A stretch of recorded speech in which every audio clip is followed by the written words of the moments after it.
Sebelumnya ada hal menarik saat Presiden Prabowo berkunjung ke Yordania. Prabowo menyapa pilot F-16 yang melakukan pengawalan. Di langit Yordania, Presiden Prabowo mengucapkan terima kasih kepada pilot jet tempur F-16 milik Angkatan Udara Kerajaan Yordania Hashimiyah. Lion Flight, Indonesia One. This is President Prabowo Subianto. Excellency Mr. President, Assalamualaikum warahmatullah. This is Lion One speaking. Your Excellency, on behalf of His Majesty King Abdullah II and the people of Jordan, we are honored to welcome you to Jordanian airspace, and it's a great honor to escort your flight this evening. Wishing you a pleasant stay and a safe landing. Ramadan Mubarak, sir. Assalamualaikum warahmatullahi wabarakatuh. Lion Flight, Indonesia One. This is President Prabowo Subianto of Indonesia. I would like to thank you and your flight for receiving me, for escorting me, and please pass on to your commanding officer and His Majesty how pleased I am to be back here in Amman in Jordan. Thank you very much. Lion Flight, this is Indonesia One. Once again, Ramadan Mubarak. Wish you all the best in this holy month. Wassalamualaikum warahmatullahi wabarakatuh. Pemirsa, meski hasil tes urin negatif narkoba, sopir minibus yang diamuk warga usai aksi kejar-kejaran ditetapkan sebagai tersangka karena ugal-ugalan. Dalam mobil, polisi menemukan senjata tajam, pistol mainan, dan sejumlah plat nomor palsu.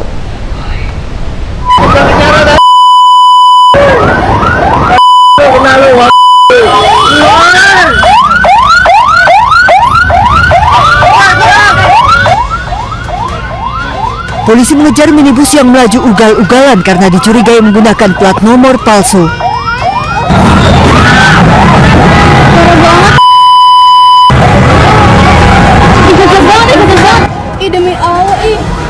Bukannya berhenti usai diberi peringatan, mobil makin melaju dengan kecepatan tinggi di Jalan Gunung Sari 4 Jakarta Pusat yang sempit hingga nekat menerobos jalan satu arah.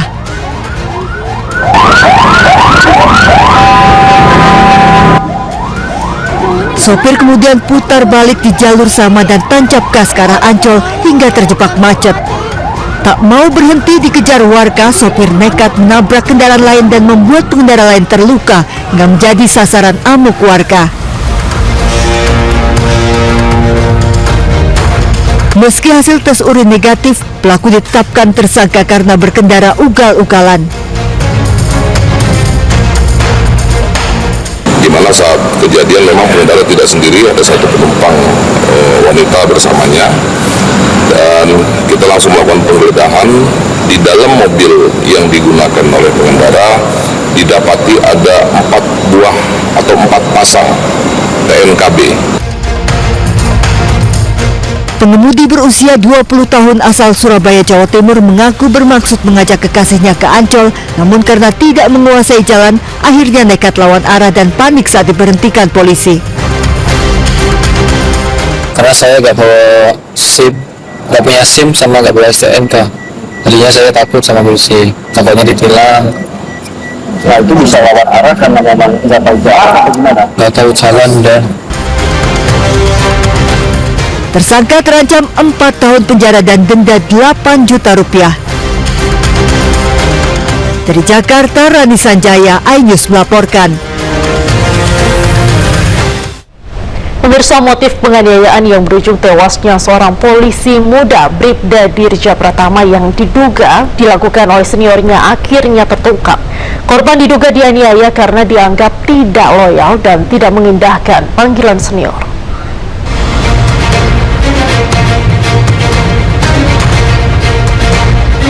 Kasus meninggalnya Bribda Dirja Pratama, anggota Polda Sulawesi Selatan yang terjadi pada Minggu 22 Februari 2026 lalu. Di dalam ruangan asrama Direktorat Samapta Polda Sulawesi Selatan akhirnya terungkap. Penyidik menyimpulkan korban meninggal dunia akibat tindak pidana penganiayaan yang dilakukan oleh satu orang pelaku, yaitu Bribda P yang merupakan senior korban. Motif penganiayaan diduga karena korban dianggap tidak loyal dan tidak mengindahkan panggilan senior. Hal ini memicu emosi pelaku yang kemudian diduga melakukan kekerasan dengan cara memukul dan mencekik korban berkali-kali. Selain menetapkan tersangka, penyidik juga telah memeriksa 8 orang saksi yang berada di lokasi kejadian. 2 anggota polisi diantaranya masing-masing berinisial Bribda MF dan Bribda MA diduga melanggar kode etik dan disiplin. Kami melihat ada salah satu seorang atas nama Bribda MF itu membersihkan darah dengan maksud agar tidak diketahui ada kejadian itu. Kemudian kami melihat atau mendapatkan keterangan bahwa ada salah satu anggota, yaitu anggota atas nama MA ini yang melakukan pidana, dan satu orang anggota yang melihat kejadian tersebut tapi tidak melaporkan. Atas perbuatannya, tersangka dijerat pasal penganiayaan yang menyebabkan kematian dengan ancaman hukuman maksimal 10 tahun penjara. Dari Makassar, Sulawesi Selatan, Wahyu Ruslan, iNews melaporkan. Memiliki informasi, sekelompok perempuan yang berkendara dengan mobil rental tiba-tiba kendaraannya dirampas secara paksa oleh segerombolan debt collector di Tol Kaligawe, Semarang. Akibat perampasan ini, korban terluka di tangan dan kepala.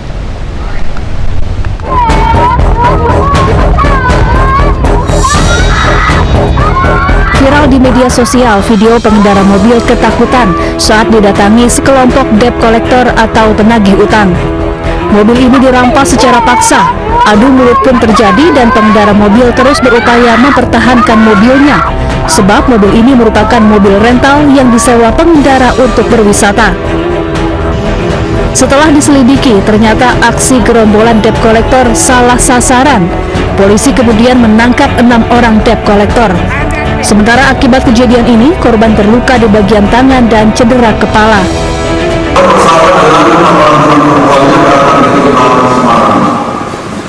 Pada saat kendaraan dari kemudian oleh sebagai ini hendak masuk pintu tol Kaligawe Kota Semarang, situasi yang berulang berjalan normal, secara tiba-tiba berubah.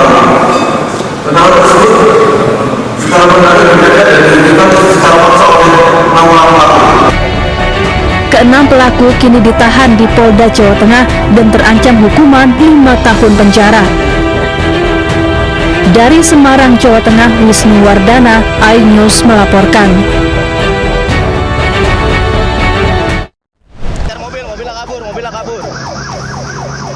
Mobilnya kabur.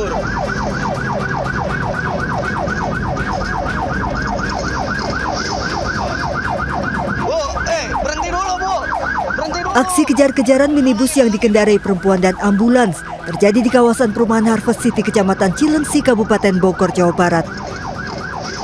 Setelah dikejar sejauh 2 km, minibus tersebut akhirnya berhasil dihentikan dan diamankan.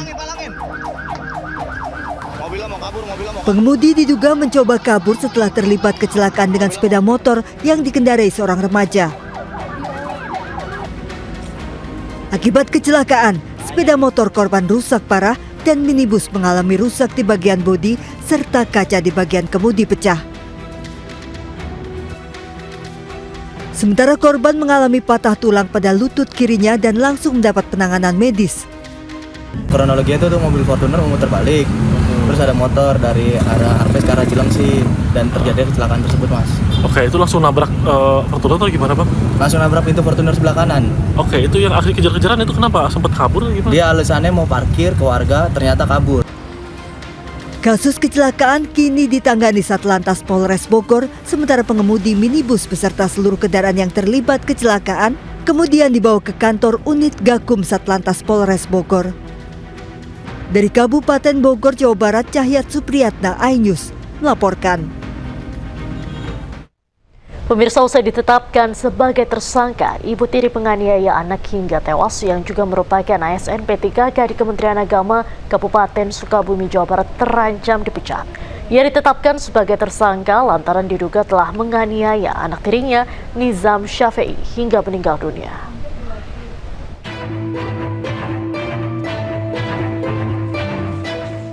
Ibu tiri Nizam Syafei ditetapkan tersangka dalam kasus dugaan penganiayaan terhadap anak sambungnya di Jampang Kulon, Sukabumi, Jawa Barat. Tersangka ini merupakan ASN atau aparatur sipil negara dengan status pegawai pemerintah dengan kontrak kerja di Kantor Urusan Agama Kecamatan Kalibunder, Kabupaten Sukabumi sejak tahun 2023. Kepala Kantor Kemenak akan tindak tegas jika terbukti bersalah. Kalau di atas 2 tahun ya hukuman berat, kalau terbukti bisa jadi pemberhentian. Ya, kalau penyuluh yang bersangkutan adalah melaksanakan tugas jabatan fungsional. Beliau melaksanakan penyuluhan agama Islam di tengah-tengah masyarakat. Ibu tiri Nizam ini dijerat Undang-Undang Perlindungan Anak dengan ancaman hukuman 15 tahun penjara. Tersangka juga telah ditahan di Polres Sukabumi. Dari Sukabumi, Jawa Barat, Budi Setiawan, iNews melaporkan. Pemirsa, Ibu Fandi Ramadan, ABK Sea Dragon yang dituntut pidana mati menangis di Komisi 3 DPR RI. Ia meminta bantuan DPR agar anaknya bisa bebas dari pidana mati.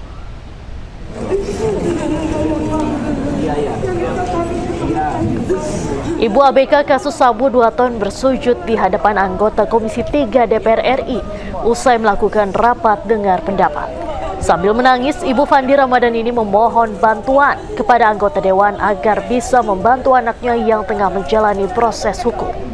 Ketua Komisi 3 DPR Habibur Rahman meminta agar Ibu Fandi itu tidak bersujud dan menyampaikan akan membantu proses hukum Fandi Ramadan yang dituntut hukuman mati.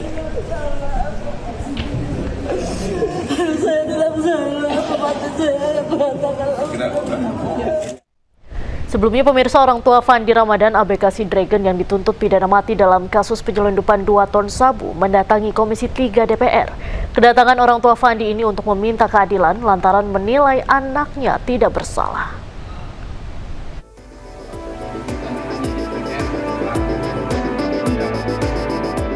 Didampingi kuasa hukumnya Hotman Paris, orang tua Fandi Ramadan, ABK Sea Dragon yang menjadi terdakwa dalam kasus penyelundupan 2 ton sabu mendatangi Komisi 3 DPR RI.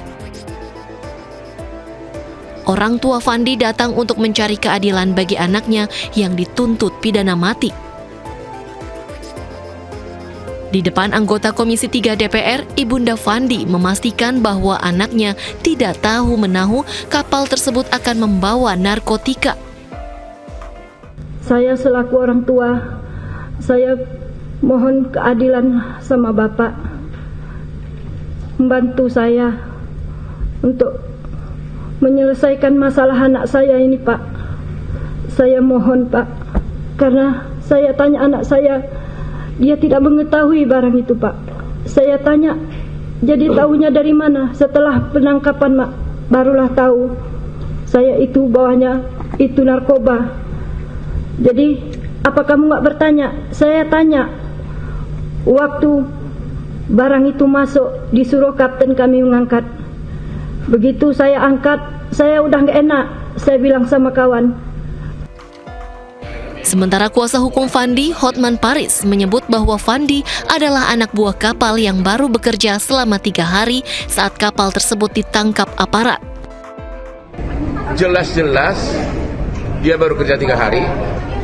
Yang kedua, di BAP maupun di persidangan diakui oleh para saksi bahwa Fandi itu bolak-balik nanya, itu apa isinya kardus itu, ya, bolak-balik sampai dia tanya ke kapten. Tanya juga ke wakilnya Pak Tambunan ya, dan itu sudah merupakan bukti bahwa dia tidak tahu. Padahal dan tidak ada saksi satupun yang mengatakan bahwa dia tahu.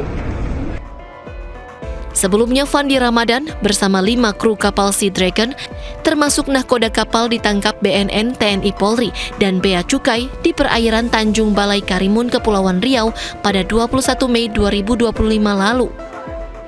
Kapal tersebut membawa 1,9 ton sabu yang berasal dari jaringan internasional Golden Triangle. Dalam persidangan di Pengadilan Negeri Batam, Kepulauan Riau, Fandi kemudian dituntut hukuman pidana mati. Sementara pledoi atau nota pembelaan yang dibacakan kuasa hukum Fandi pada Senin 23 Februari lalu ditolak jaksa penuntut umum. Tim Liputan iNews melaporkan. Informasi lain pemirsa, dua advokat menggugat Undang-Undang Pemilihan Umum ke Mahkamah Konstitusi. Mereka meminta MK melarang keluarga presiden atau wakil presiden mencalonkan diri sebagai capres-cawapres. Alasan kedua advokat mengajukan permohonan uji materi terkait pasal 169 Undang-Undang Pemilu lantaran adanya pelanggaran prinsip kedaulatan rakyat dan negara hukum.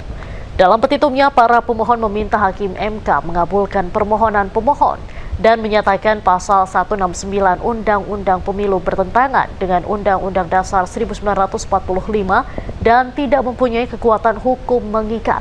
Sepanjang tidak dimaknai bahwa persyaratan pencalonan presiden dan wakil presiden wajib bebas dari konflik kepentingan yang bersumber dari hubungan keluarga sedarah dengan presiden dan wakil presiden yang sedang menjabat dalam satu periode kekuasaan.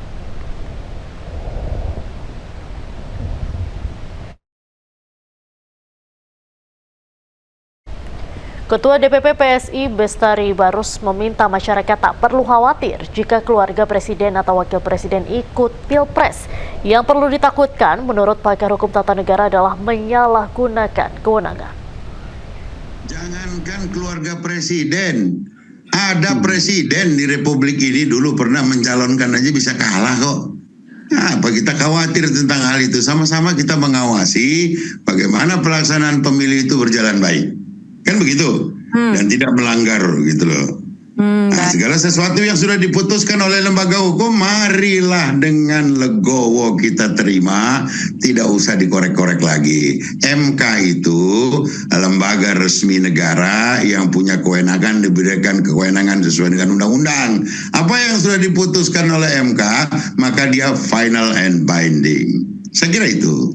Baik, terkait dengan di negara-negara lain, tidak ada yang seperti ini, Bang. Apakah Anda suka begitu Indonesia berbeda dari negara-negara lain dalam pemilihan capres-cawapres?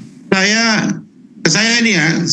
suka Indonesia berjalan sebagaimana sekarang ini sedang berjalan gitu. Biarlah negara lain yang belajar ke Indonesia bagaimana caranya berdemokrasi yang baik.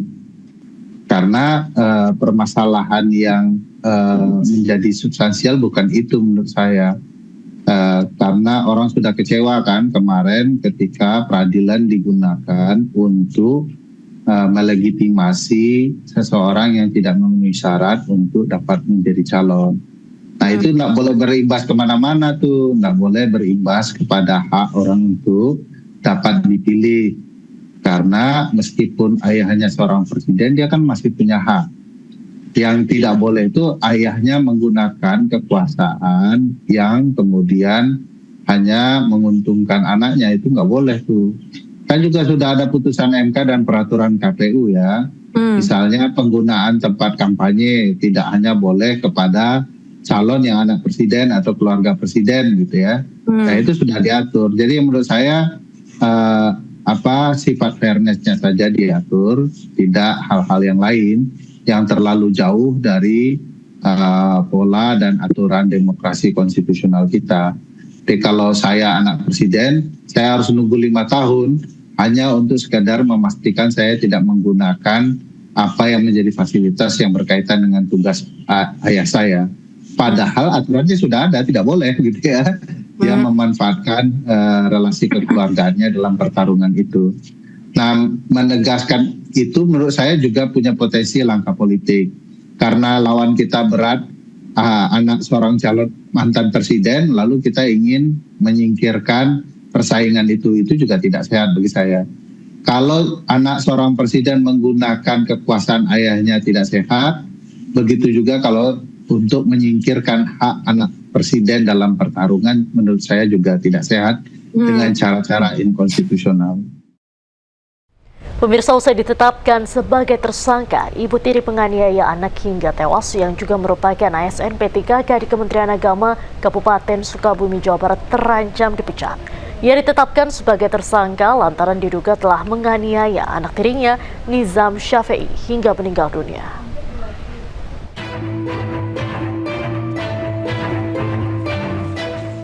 Ibu tiri Nizam Syafei ditetapkan tersangka dalam kasus dugaan penganiayaan terhadap anak sambungnya di Jampang Kulon, Sukabumi, Jawa Barat. Tersangka ini merupakan ASN atau aparatur sipil negara dengan status pegawai pemerintah dengan kontrak kerja di Kantor Urusan Agama Kecamatan Kalibunder, Kabupaten Sukabumi sejak tahun 2023. Kepala Kantor Kemenak akan tindak tegas jika terbukti bersalah. Kalau di atas 2 tahun ya hukuman berat, kalau terbukti bisa jadi pemberhentian. Ya, kalau penyuluh yang bersangkutan adalah melaksanakan tugas jabatan fungsional. Beliau melaksanakan penyuluhan agama Islam di tengah-tengah masyarakat. Ibu tiri Nizam ini dijerat Undang-Undang Perlindungan Anak dengan ancaman hukuman 15 tahun penjara.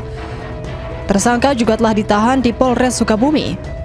Dari Sukabumi, Jawa Barat, Budi Setiawan, iNews melaporkan. Pemirsa, Ibu Fandi Ramadan, ABK Si Dragon yang dituntut pidana mati menangis di Komisi 3 DPR RI. Ia meminta bantuan DPR agar anaknya bisa bebas dari pidana mati.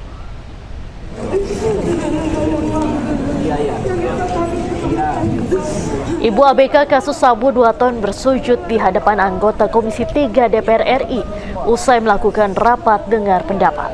Sambil menangis, Ibu Fandi Ramadan ini memohon bantuan kepada anggota Dewan agar bisa membantu anaknya yang tengah menjalani proses hukum.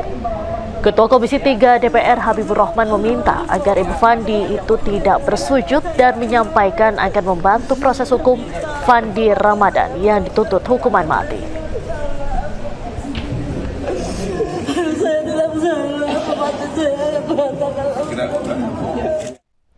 Sebelumnya, pemirsa, orang tua Fandi Ramadan ABK Si Dragon yang dituntut pidana mati dalam kasus penyelundupan 2 ton sabu mendatangi Komisi 3 DPR. Kedatangan orang tua Fandi ini untuk meminta keadilan lantaran menilai anaknya tidak bersalah.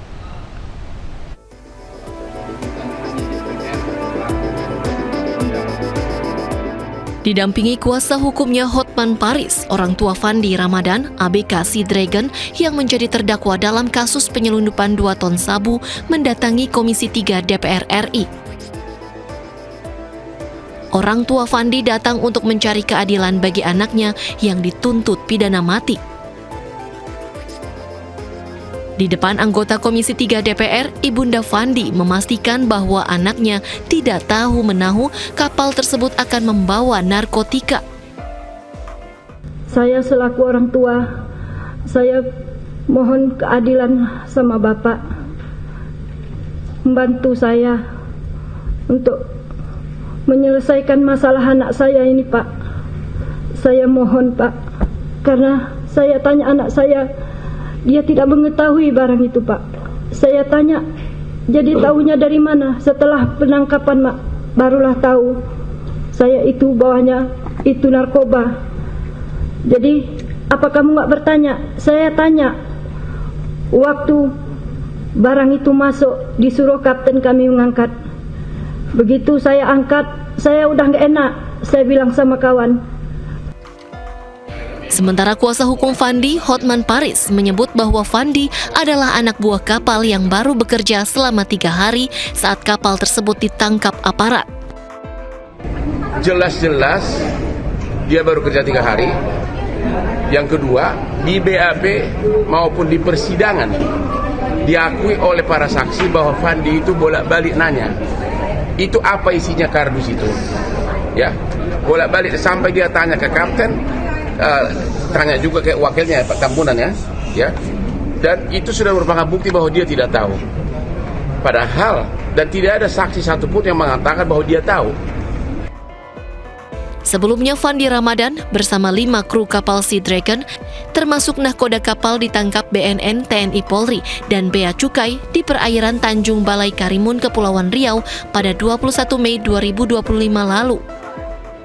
Kapal tersebut membawa 1,9 ton sabu yang berasal dari jaringan internasional Golden Triangle. Dalam persidangan di Pengadilan Negeri Batam, Kepulauan Riau, Fandi kemudian dituntut hukuman pidana mati. Sementara pledoi atau nota pembelaan yang dibacakan kuasa hukum Fandi pada Senin 23 Februari lalu ditolak jaksa penuntut umum. Tim Liputan iNews melaporkan. Informasi lain pemirsa, 2 advokat menggugat Undang-Undang Pemilihan Umum ke Mahkamah Konstitusi. Mereka meminta MK melarang keluarga presiden atau wakil presiden mencalonkan diri sebagai capres-cawapres. Alasan kedua advokat mengajukan permohonan uji materi terkait pasal 169 Undang-Undang Pemilu lantaran adanya pelanggaran prinsip kedaulatan rakyat dan negara hukum. Dalam petitumnya, para pemohon meminta Hakim MK mengabulkan permohonan pemohon dan menyatakan pasal 169 Undang-Undang Pemilu bertentangan dengan Undang-Undang Dasar 1945 dan tidak mempunyai kekuatan hukum mengikat. Sepanjang tidak dimaknai bahwa persyaratan pencalonan presiden dan wakil presiden wajib bebas dari konflik kepentingan yang bersumber dari hubungan keluarga sedarah dengan presiden dan wakil presiden yang sedang menjabat dalam satu periode kekuasaan.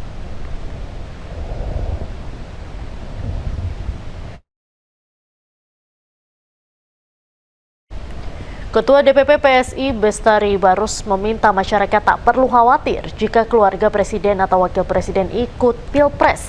Yang perlu ditakutkan menurut pakar hukum tata negara adalah menyalahgunakan kewenangan. Jangankan keluarga presiden, ada presiden di Republik ini dulu pernah mencalonkan aja bisa kalah kok. Nah, apa kita khawatir tentang hal itu? Sama-sama kita mengawasi bagaimana pelaksanaan pemilu itu berjalan baik. Kan begitu, dan tidak melanggar gitu loh.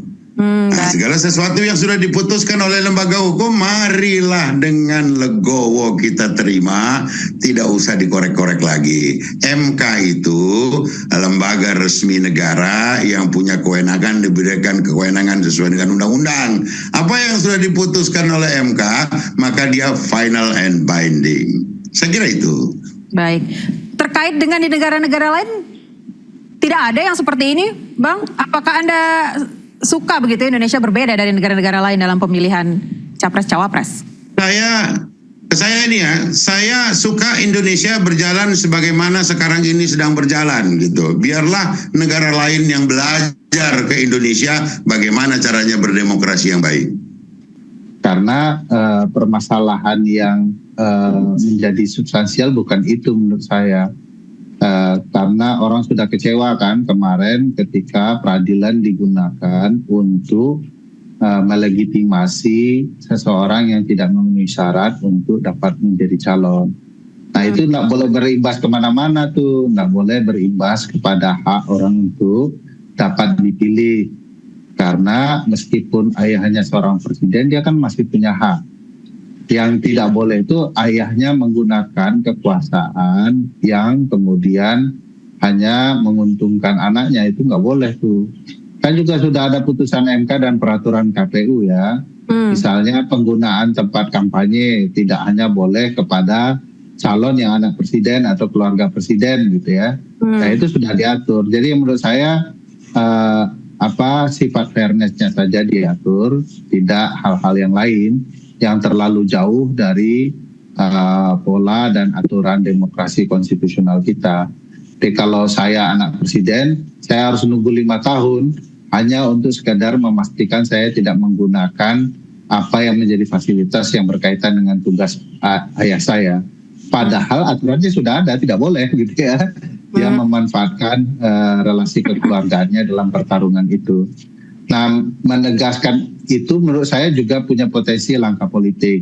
Karena lawan kita berat, anak seorang calon mantan presiden, lalu kita ingin menyingkirkan persaingan itu juga tidak sehat bagi saya. Kalau anak seorang presiden menggunakan kekuasaan ayahnya tidak sehat, begitu juga kalau untuk menyingkirkan hak anak presiden dalam pertarungan menurut saya juga tidak sehat dengan cara-cara inkonstitusional. Pemirsa, Anda kembali di Newsroom. Di RUT LPDP, Sudarto mengingatkan penerima beasiswa LPDP bisa berpendidikan tinggi karena dibiayai uang rakyat. Bahkan Sudarto menyebut jargon LPDP singkatan dari lu pakai duit pajak. Tunggu selama 4 bulan ke belakang nyampe juga. Ini paket bukan sembarang paket, isinya adalah sebuah dokumen yang penting banget yang merubah nasib dan masa depan anak-anakku.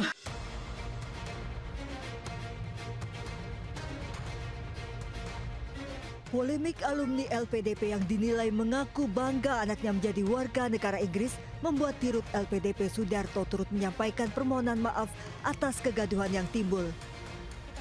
Namun Sudarto meyakini mayoritas alumni LPDP tetap berdedikasi mengabdi dan berkontribusi untuk negara. Sudarto menegur dan mengingatkan seluruh alumni LPDP agar menjaga etika, terlebih pendidikan tinggi mereka dibiayai dari uang rakyat. Ya, itu dari uang rakyat. Tadi Pak Dedi mengingatkan saya ada jargon sekarang LPDP, ya. Saya mengingatkan teman-teman lupa pakai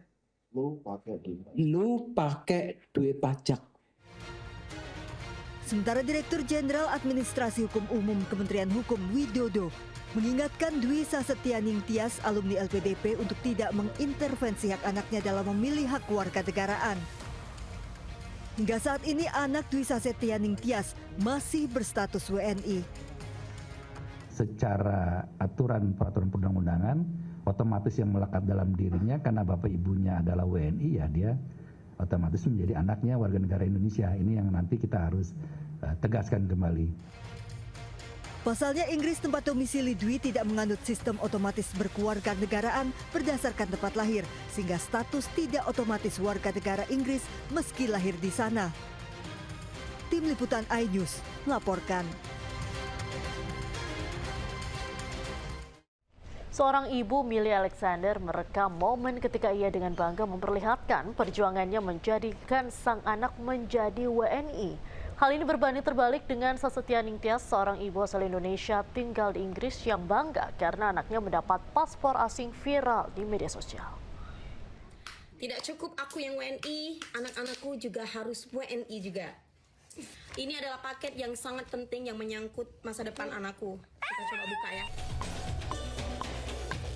Sebuah video unggahan akun Millie Alexander viral di media sosial merekam momen ketika ia dengan bangga memperlihatkan perjuangannya menjadikan sang anak menjadi WNI.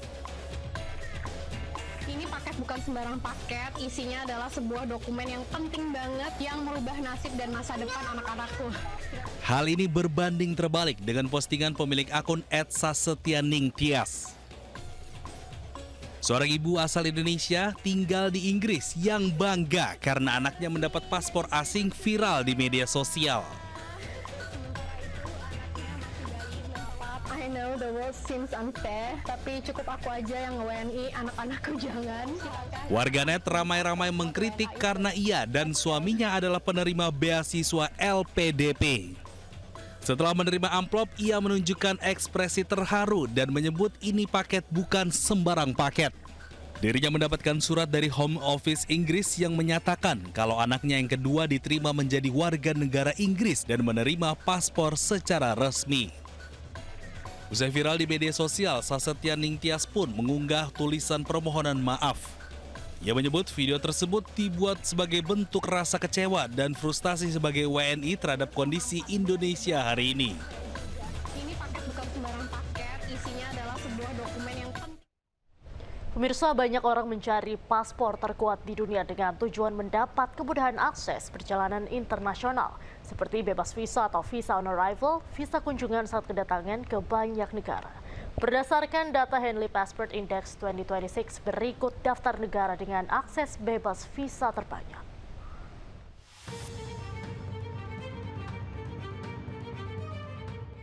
Urutan pertama Singapura dengan 192 destinasi. Kedua Jepang dan Korea Selatan dengan 188 destinasi. Ketiga Denmark, Luxembourg, Spanyol, Swedia dan Swiss dengan 186 destinasi. Kemudian keempat ada Austria, Belgia, Finlandia, Prancis, Jerman, Yunani, Irlandia, Italia, Norwegia dan Belanda dengan 185 destinasi. Kelima Hongaria, Portugal, Slovakia, Slovenia, dan Uni Emirat Arab dengan 184 destinasi. Keenam Kroasia, Republik Ceko, Estonia, Malta, Selandia Baru, dan Polandia dengan 183 destinasi. Lalu ketujuh, Australia, Latvia, Liechtenstein, dan Inggris dengan 182 destinasi. Kedelapan Kanada, Islandia, dan Lituania dengan 181 destinasi. 9 Malaysia dengan 180 destinasi. Dan 10 Amerika Serikat dengan 179 destinasi.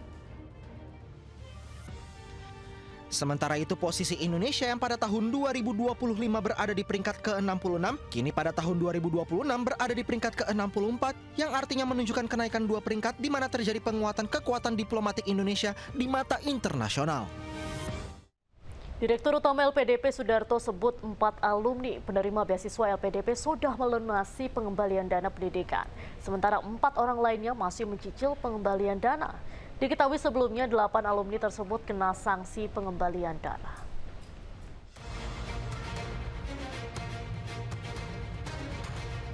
Lembaga pengelola dana pendidikan menagih kembali dana beasiswa dari sejumlah penerima yang tidak menunaikan kewajibannya setelah menyelesaikan studi. Kebijakan merupakan bagian dari upaya menjaga akuntabilitas pengelolaan dana pendidikan negara. Direktur Utama LPDP Sudarto menyebut 4 penerima beasiswa atau awardee telah mengembalikan uang ke negara. Masing-masing penerima mengembalikan uang 1 hingga 2 miliar rupiah.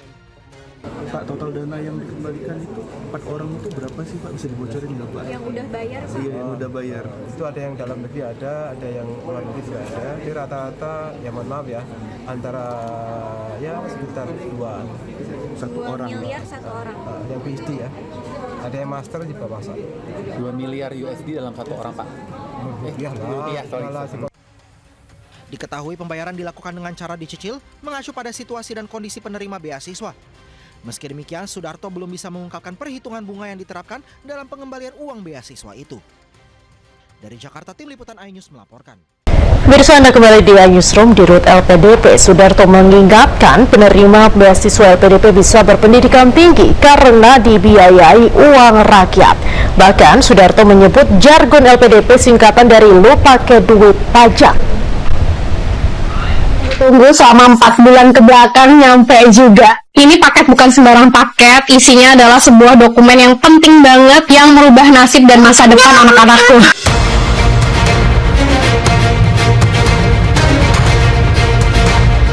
Polemik alumni LPDP yang dinilai mengaku bangga anaknya menjadi warga negara Inggris membuat Dirut LPDP Sudarto turut menyampaikan permohonan maaf atas kegaduhan yang timbul. Namun Sudarto meyakini mayoritas alumni LPDP tetap berdedikasi mengabdi dan berkontribusi untuk negara. Sudarto menegur dan mengingatkan seluruh alumni LPDP agar menjaga etika, terlebih pendidikan tinggi mereka dibiayai dari uang rakyat. Itu dari uang rakyat. Tadi Pak Teddy mengingatkan saya ada jargon sekarang LPDP ya, saya mengingatkan teman-teman lupa pakai duit pajak. Sementara Direktur Jenderal Administrasi Hukum Umum Kementerian Hukum Widodo mengingatkan Dwi Sasetyaning Tias alumni LPDP untuk tidak mengintervensi hak anaknya dalam memilih hak kewarganegaraan. Hingga saat ini anak Dwi Sasetyaning Tias masih berstatus WNI. Secara aturan perundang-undangan otomatis yang melekat dalam dirinya karena bapak ibunya adalah WNI, ya dia otomatis menjadi anaknya warga negara Indonesia. Ini yang nanti kita harus tegaskan kembali. Pasalnya Inggris tempat domisili Dwi tidak menganut sistem otomatis berkewarganegaraan berdasarkan tempat lahir, sehingga status tidak otomatis warga negara Inggris meski lahir di sana. Tim Liputan iNews melaporkan. Seorang ibu, Millie Alexander, merekam momen ketika ia dengan bangga memperlihatkan perjuangannya menjadikan sang anak menjadi WNI. Hal ini berbanding terbalik dengan Sasetyaning Tias, seorang ibu asal Indonesia tinggal di Inggris yang bangga karena anaknya mendapat paspor asing viral di media sosial. Tidak cukup aku yang WNI, anak-anakku juga harus WNI juga. Ini adalah paket yang sangat penting yang menyangkut masa depan anakku. Kita coba buka ya. Sebuah video unggahan akun Mili Alexander viral di media sosial merekam momen ketika ia dengan bangga memperlihatkan perjuangannya menjadikan sang anak menjadi WNI. Ini paket bukan sembarang paket, isinya adalah sebuah dokumen yang penting banget yang merubah nasib dan masa depan anak-anakku. Hal ini berbanding terbalik dengan postingan pemilik akun @sasetyaningtyas. Seorang ibu asal Indonesia tinggal di Inggris yang bangga karena anaknya mendapat paspor asing viral di media sosial. I know the world seems unfair, tapi cukup aku aja yang WNI, anak-anakku jangan. Warganet ramai-ramai mengkritik karena ia dan suaminya adalah penerima beasiswa LPDP. Setelah menerima amplop, ia menunjukkan ekspresi terharu dan menyebut ini paket bukan sembarang paket. Dirinya mendapatkan surat dari Home Office Inggris yang menyatakan kalau anaknya yang kedua diterima menjadi warga negara Inggris dan menerima paspor secara resmi. Usai viral di media sosial, Sasetyaningtyas pun mengunggah tulisan permohonan maaf. Ia menyebut video tersebut dibuat sebagai bentuk rasa kecewa dan frustasi sebagai WNI terhadap kondisi Indonesia hari ini. Ini paket bukan sembarang paket, isinya adalah sebuah dokumen yang penting. Pemirsa, banyak orang mencari paspor terkuat di dunia dengan tujuan mendapat kemudahan akses perjalanan internasional seperti bebas visa atau visa on arrival, visa kunjungan saat kedatangan ke banyak negara. Berdasarkan data Henley Passport Index 2026, berikut daftar negara dengan akses bebas visa terbanyak.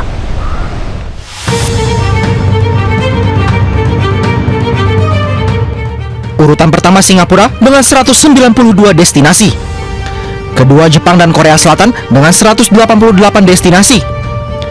Ketiga Denmark, Luxembourg, Spanyol, Swedia dan Swiss dengan 186 destinasi. Kemudian keempat ada Austria, Belgia, Finlandia, Prancis, Jerman, Yunani, Irlandia, Italia, Norwegia dan Belanda dengan 185 destinasi. Kelima Hungaria, Portugal, Slovakia, Slovenia dan Uni Emirat Arab dengan 184 destinasi. Keenam Kroasia, Republik Ceko, Estonia, Malta, Selandia Baru dan Polandia dengan 183 destinasi. Lalu ketujuh Australia, Latvia, Liechtenstein dan Inggris dengan 182 destinasi. Kedelapan Kanada, Islandia dan Lituania dengan 181 destinasi. 9 Malaysia dengan 180 destinasi. Dan 10 Amerika Serikat dengan 179 destinasi. Sementara itu posisi Indonesia yang pada tahun 2025 berada di peringkat ke-66, kini pada tahun 2026 berada di peringkat ke-64, yang artinya menunjukkan kenaikan 2 peringkat di mana terjadi penguatan kekuatan diplomatik Indonesia di mata internasional. Direktur Utama LPDP Sudarto sebut 4 alumni penerima beasiswa LPDP sudah melunasi pengembalian dana pendidikan. Sementara 4 orang lainnya masih mencicil pengembalian dana. Diketahui sebelumnya 8 alumni tersebut kena sanksi pengembalian dana.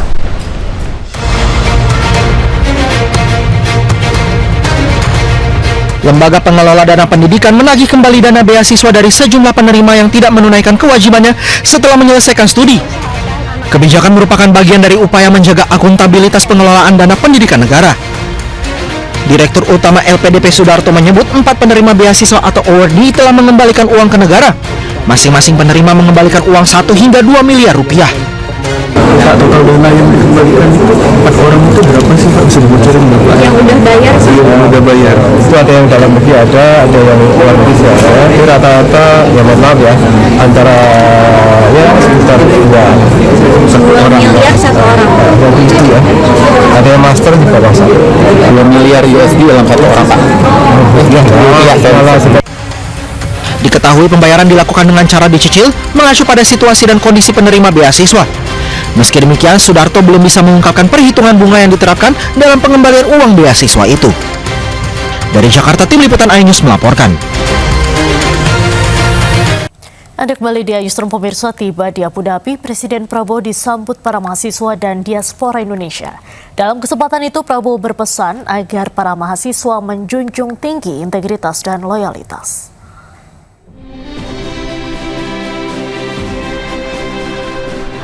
Presiden Republik Indonesia Prabowo Subianto tiba di Bandara Presidential Flight pada Rabu sore.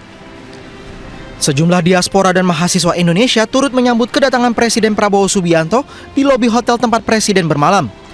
Diaspora dan mahasiswa berkumpul untuk menyapa langsung dan bersalaman dengan Presiden. Presiden pun menyempatkan berbincang dan memberikan sejumlah pesan kepada diaspora Indonesia agar menjunjung tinggi integritas dan loyalitas. Pengalaman pertama saya khususnya untuk bersama langsung dengan Bapak Presiden, tentunya ini menjadi pengalaman tersendiri yang pastinya akan berkesan untuk saya sendiri. Kalau Mbak Karina, apa kesannya? Untuk saya sendiri, jujur saya merasa bangga dan terhormat, Pak. Secara saya bisa bertemu langsung, bertatap muka langsung, bahkan berkomunikasi langsung dengan Bapak Presiden Prabowo Subianto. Semoga dengan kehadiran Bapak Presiden selalu setiap tahunnya bahkan bisa mempererat hubungan dengan baik, hubungan bilateral, hubungan antar kedua negara, yang mana itu berimbas pada segi ekonomi maupun segi pendidikan. Kunjungan kerja Prabowo ke Abu Dhabi menjadi bagian dari upaya berkelanjutan untuk memperkuat kemitraan strategis Indonesia dengan Persatuan Uni Emirat Arab. Presiden Prabowo diagendakan bertemu dengan Sheikh Mohammed bin Zayed Al Nahyan, Presiden Persatuan Uni Emirat Arab.